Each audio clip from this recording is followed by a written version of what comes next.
ሰላም እንደምን ሰነበታችሁ ውድ የቻናሌ ተከታታዮች። በዛሬው ቪዲዮዎቼ በመጽሐፍ ቅዱስ ውስጥ ስማቸው አብሮነት የተጠቀሰ ሁለት ታላላቅ ሰዎች ስም የትውልድ ታሪካቸውንና ስማቸው የሚሰጠውን ጥልቅ መንፈሳዊ ትርጉም እንመለከታለን። በዚህ ትምህርት ውስጥ የምንማረው የእነዚህ ሰዎች ስም ትርጉምና በህይወታቸው ውስጥ የነበረው ጉዞ ስማቸው በመጽሐፍ ቅዱስ ውስጥ ለምን አብሮነት እንደተጠቀሰ ከህይወታችን የምንወስደው ትምህርትና መልእክት አለው።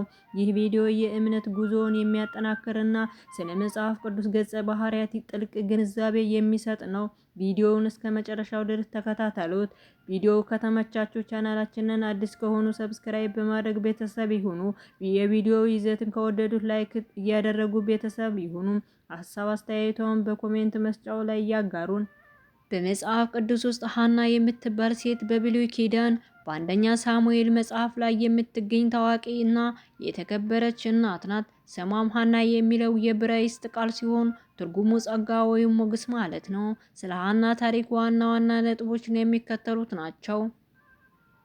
ቤተሰብ ሁኔታ የኤልቃና ሚስት ነበረች። ኤልቃና ሌላ ሚስት ነበረችው፣ ፋናን ትባላለች። ፋናን ልጆቿ ነበሯት። ሐና ግን መካን ነበረች። ጸሎቷ ሐና ልጅ ባለመውለዷ በጣም ታዝን ነበር። በአንዱ ወቅትም በሶሎዴ ወደሚገኘው በእግዚአብሔር ቤተ መቅደስ ሂዳ በታላቅ የልብ መታወክ ወደ እግዚአብሔር እንዲህ በማለት ጸለየች። ጌታ ሆይ ለባሪያክ ስጠኝ፣ ወንድ ልጅን ብትሰጠኝ ለሕይወቱ ዘመን ሁሉ ለጌታ ሰጠዋለሁ አለች።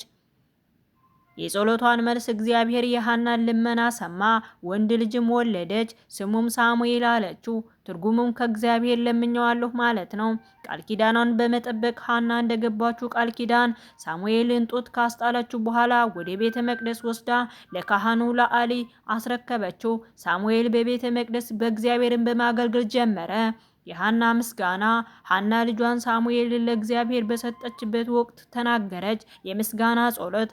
አንደኛ ሳሙኤል በመጽሐፍ ቅዱስ ውስጥ ካሉት እጅግ ውብና ጥልቅ የሆኑ የመዝሙራት ወይም የምስጋና ቃላት አንዱ ነው። ይህም ጸሎት በሉቃስ ወንጌል ላይ የማርያም የምስጋና ጸሎት ማግነፊያ ጋር ይመሳሰላል።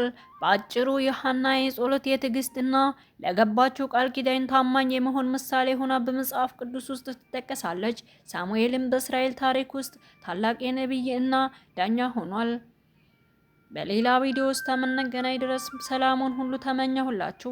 ሰላም ለሀገሬ፣ ሰላም ለወገኔ፣ ሰላም ለቅድስት ቤተ ክርስቲያን። ሁልጊዜም ቢሆኑ እግዚአብሔር መመስገን አለበት። በኮሜንት መስጫው ላይ ተመስገን የሚል የአረጋ ቃል ቃል እየጨመራችሁ ተመስገን በማለት በኮሜንት ላይ አስፈሩልኝ።